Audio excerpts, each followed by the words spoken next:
The kombucha made me feel so good. It did really great things for my gut health. I love the flavor. It was exciting. It was, this all organic, low sugar beverage, and I just went nuts for it, and I couldn't not have it. And I was actually, to be honest, I think a lot of brewers say this. I was spending a little too much money on kombucha, and really, just started making it on my own and just fell in love.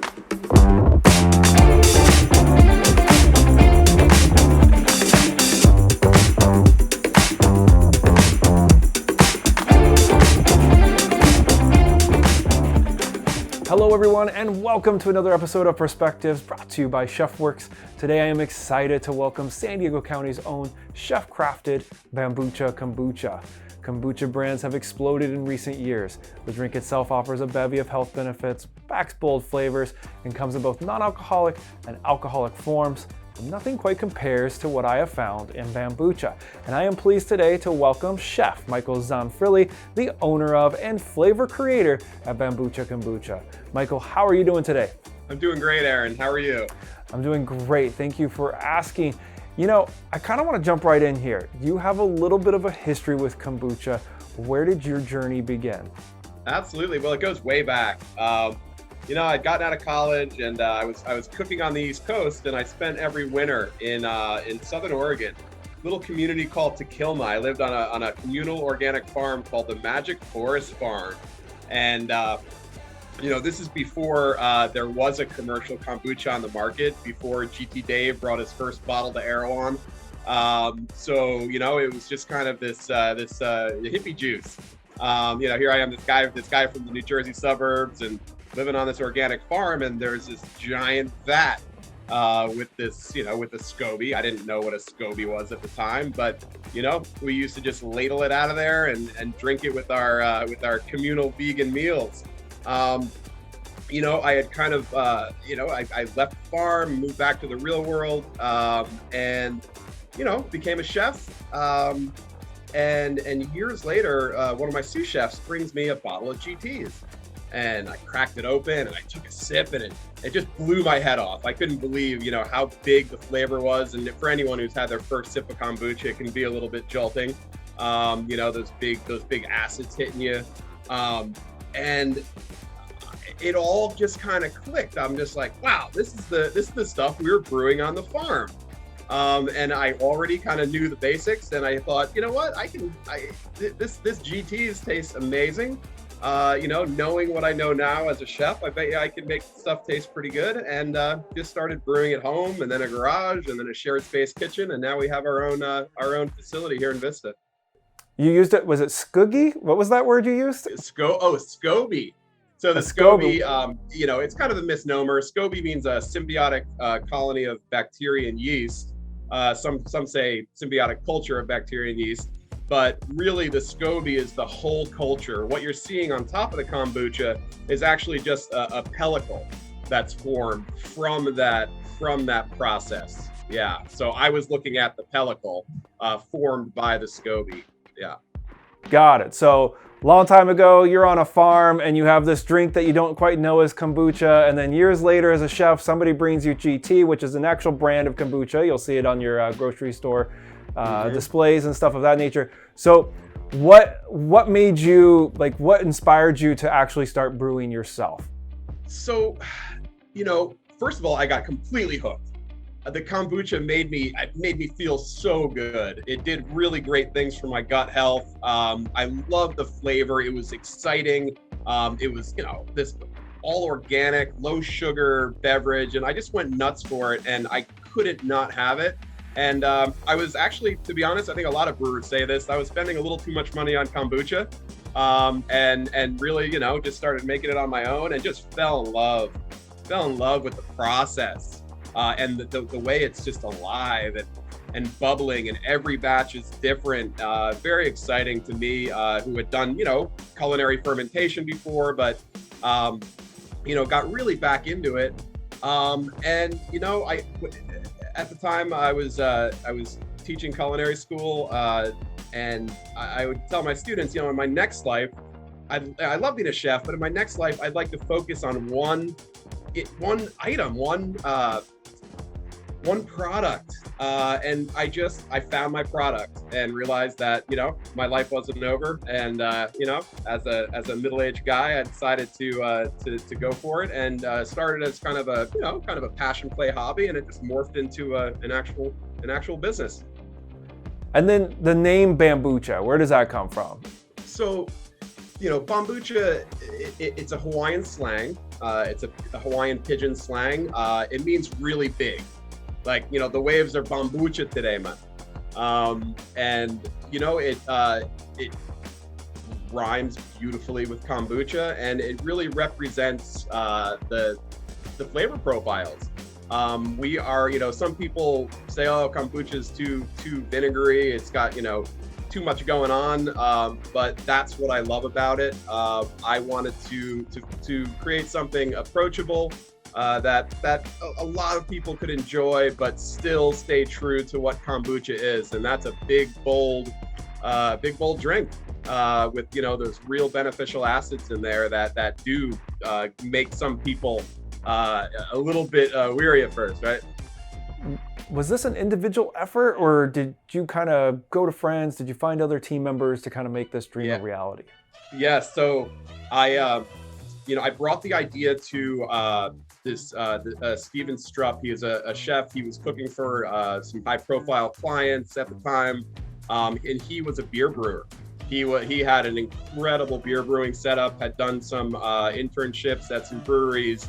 So I approached him with the idea. He had wanted to start a beer brewery. I approached him with the idea of doing kombucha, and we saw that the market was, wide open at the time. This is back in 2017. So instead of going into beer like he was working towards, we collaborated and put all our energies into kombucha. Myself with the kombucha brewing knowledge, he with a bit more on the beer brewing end, knew a little bit more about the equipment necessary to do what we do, because really it is very similar to beer brewing when it comes to all the technical stuff and the mechanics. So one of the reasons I reached out to you is right on your guys' packaging, it does say chef crafted. That was a conscious decision by you guys to put it on there. And Bambucha flavors are insanely tasty, and I have a feeling being a chef might have something to do with that. Walk us through the process of how you guys create flavors for Bambucha. Yeah, well, so much of what we do really is integral to our chef experience. Everything from safety and sanitation to efficiencies to, knowing flavor profiles and what ingredients should go together in what balance. So, we approach it that way. For example, our mango masala.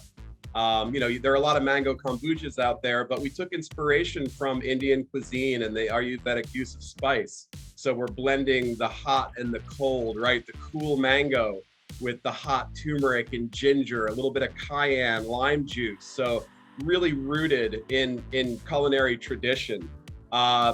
People asked us just to do a ginger. We hadn't done a straight ginger flavor, but instead of just doing ginger, we did our Thai ginger, which is loaded with fresh ginger root, but also brings in the Southeast Asian ingredients like kaffir lime leaf. Now they call it fruit lime leaf, right? A little more PC. That we get from a biodynamic farm up in Fallbrook. There's lemongrass in there, cold pressed lime, right? So all the flavors of Southeast Asia kind of coming into that sip.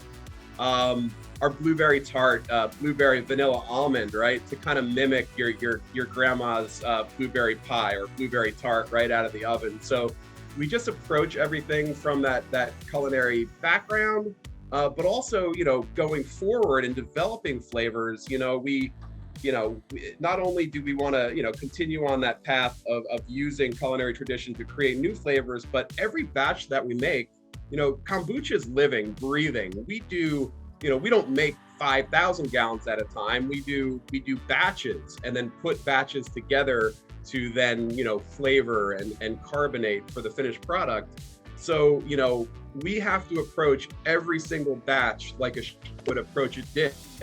Sometimes, like today, a couple days ago, our blueberries were a little seedier than they normally are. We noticed that when we were pureeing, straining actual blueberries for our kombucha. And, we could pick up a little bit of the tannins from the blueberry seeds, right?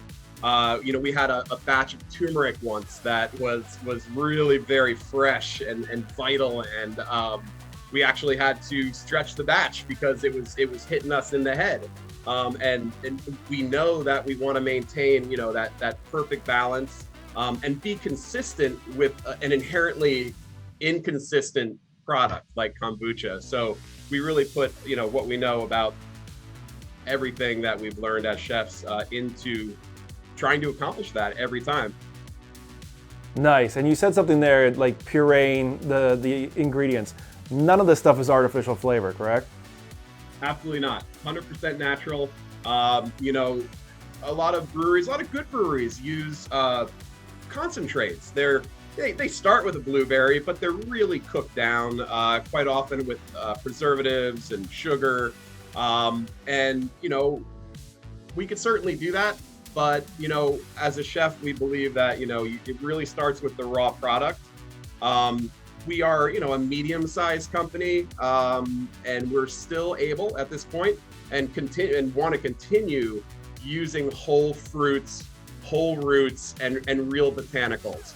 So, we use local produce companies. The great Specialty Produce brings us organic IQF blueberries. We have different purveyors, different fruits and roots that we use, but it's all real, and we have control, right? We have control of the raw ingredient from when it comes in the door, even from where we source it. We have that control. Comes in the door, we actually process it for the kombucha, which is, I think, quite different than what a lot of companies are doing. There are a few, like guava. Guava is not a very blender friendly fruit. So we get an organic guava puree. That's really the only puree that we use. The rest of it is processed in-house. What kind of, obviously this stuff is seasonal. You can't, fruits and veggies and things of that nature have different seasons. Like how far out do you guys have to plan, or how do you guys take that into consideration when you guys are brewing?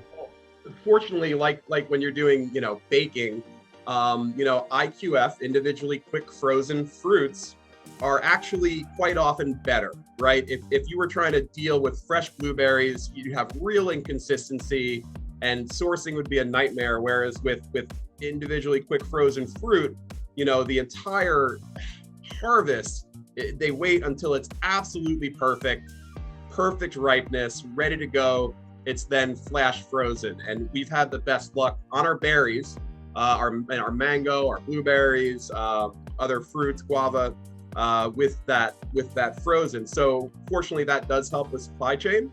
And then, items like fresh ginger, fresh turmeric, luckily are available year round. So that's how we handle the seasonality. Because getting a good blueberry in the middle of winter, not always easy to do. Yeah, and you kind of touched on this point a little bit earlier, even with the advent of creating your company and where you guys wanted to go, either into kombucha or beer.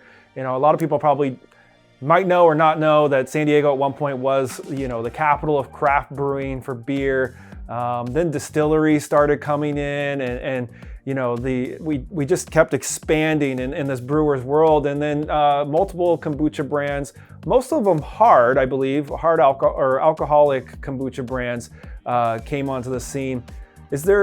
What kind of camaraderie exists, not just within the kombucha community, but from the brewer community as a whole? Like, have you guys felt welcome?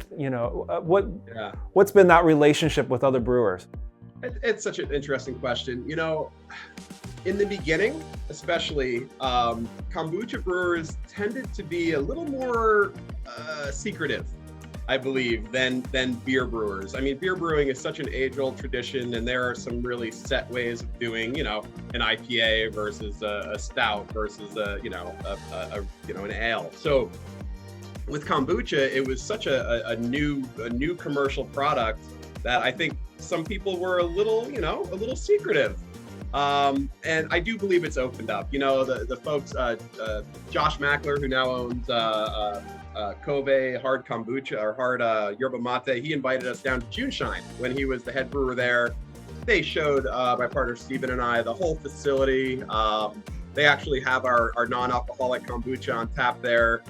Very open, very generous. And then on the beer brewing end, we're right down the road from the guys at Booze Brothers. They've been super helpful in helping us kind of grow the brewery, helping us get tanks set up. Really great. I have just amazing things to say about a lot of these other brewers here in town and in San Diego and here in Vista. I mean, you could throw a stone and hit a half a dozen. So it's wonderful just being part of that community, and they've been great. On a personal note, one of the reasons why I kind of wanted to reach out to you guys and get to know you a little bit more is when our world kind of changed a little bit a couple of years ago due to a thing called COVID, I kind of want to take my health a little bit more serious. So I gave up alcohol. But that was definitely a different experience going out to eat. Obviously when you go out to eat, you want good food, but it's more than that. It's the atmosphere, it's the food, it's who you're with, the company. And when the people that you're with are actually, partaking in beer or having wine, water, soda, iced tea, that's just not really going to do it for you. And I have noticed that some restaurants are finally expanding their non-alcoholic beverage options. What has been your experience getting into restaurants, talking to them about possibly giving up a tap of their 100 beers that they offer and putting in something like Bambucha? Yeah, we've been very fortunate with some of those connections and with knowing how the hospitality industry works, the challenges and everything, working with different distributors. It's amazing to see. I do believe that patrons of restaurants, bars, they are asking for better non-alcoholic alternatives. We love making the 6% ABV hard kombucha as well, but for a bar or restaurant to have something besides iced tea or Diet Coke, someone goes out, they get kind of gypped if they're the driver or they're abstaining. With kombucha, we're under 0.5% ABV. You can drink it all day long and not catch a buzz. Here they are, now they're having from the consumer end, and now they have a local artisanal craft fermented product that is special and non-alcoholic. And for the restaurateur or the bartender, they're selling a $6 kombucha instead of a $2 Diet Coke. That's not really gonna nothing wrong with Diet Coke once in a while, but it's just not special. It doesn't compare to the incredible double IPA that the guy's drinking that you have to give a ride home for.